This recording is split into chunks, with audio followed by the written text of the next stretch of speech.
datang para peserta pelatihan dasar calon pegawai negeri sipil golongan 3. Assalamualaikum warahmatullahi wabarakatuh. Salam sejahtera untuk kita semua. Terima kasih kepada para peserta yang telah mengikuti pelatihan dasar calon pegawai negeri sipil golongan 3.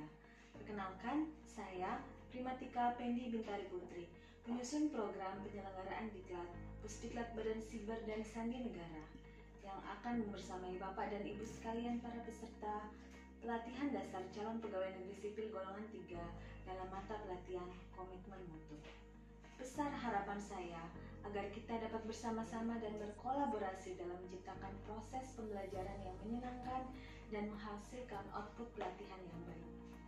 Deskripsi singkat dari mata pelatihan ini adalah: mata diklat ini memfasilitasi pembentukan nilai dasar inovatif dan komitmen mutu pada peserta diklat melalui pembelajaran tentang efektivitas, efisiensi, inovasi, dan kualitas penyelenggaraan pemerintahan, konsekuensi dari perubahan, beserta analisis dampaknya.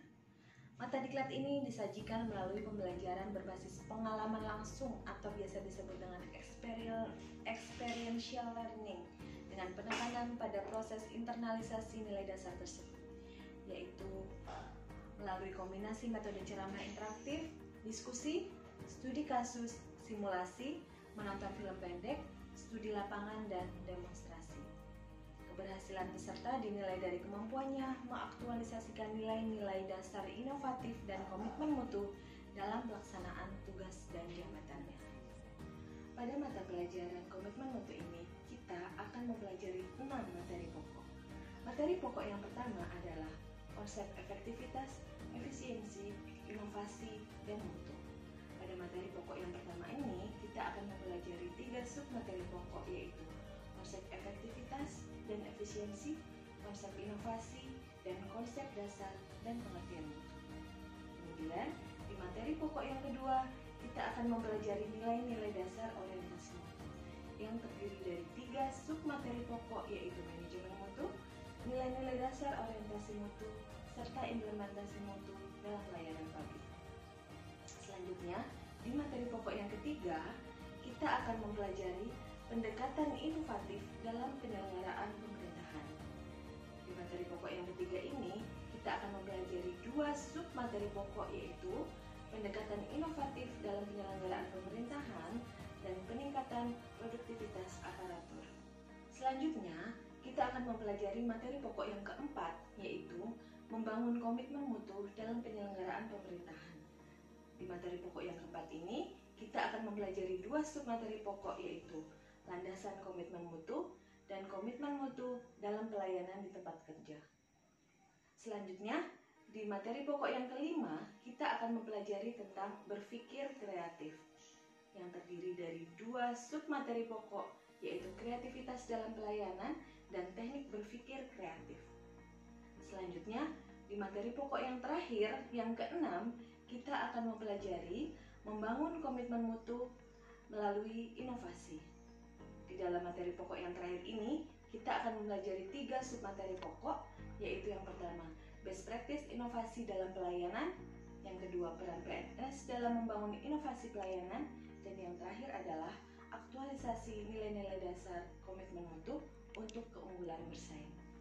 Bapak, Ibu beserta pelatihan dasar calon pegawai negeri sipil golongan 3 yang berbahagia, sebelum memasuki inti dari mata pelatihan kita komitmen mutu kali ini, mari sejenak kita melakukan flashback dan merenungkan satu hal yang sangat penting bagi kita semua sebagai awalan dari motif dan tujuan Bapak Ibu sekalian menjadi pegawai negeri sipil. Apakah di antara Bapak dan Ibu sekalian yang menjadi pegawai negeri sipil saat ini mempunyai motivasi sangat mulia, misal sebagai abdi negara, atau karena menginginkan kemapanan dan dana pensiun yang sangat menjanjikan? Atau bisa jadi karena PNS merupakan profesi yang tinggi dalam kehidupan kita sehari-hari? Ataukah ada motif-motif lainnya? Silahkan coba Bapak dan Ibu renungkan sejenak saat ini. Mudah-mudahan dari renungan Bapak Ibu beserta pelatihan terkait motivasi awal menjadi PNS ini dapat menjadi awalan yang sangat baik dan menentukan di kemudian hari Bapak Ibu sekalian. Mengapa saya berkata demikian?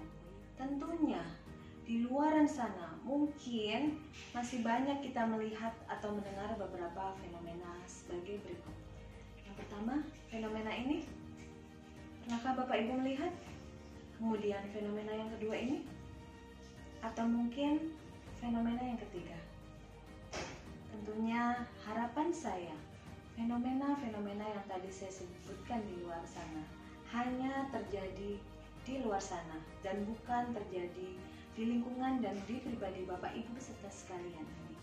Karena misi kita sesungguhnya sebagai pegawai negeri sipil adalah sebagai pelayan publik. Dengan menjadi pelayan publik, maka kita perlu memiliki kompetensi sesuai peran untuk satu tugas utama kita, yaitu memberikan pelayanan prima. Dengan menjadi pelayan prima, kita dapat bertindak sebagai pelayan, abdi masyarakat, pengayom, fasilitator, penggerak, dinamisator, serta motivator bagi lingkungan kita. Ya, dengan menjadi pelayan publik yang baik dan memberikan pelayanan prima, maka otomatis kita sebagai pegawai negeri sipil dapat selalu memberikan komitmen terhadap mutu kita sebagai pegawai negeri sipil yang baik.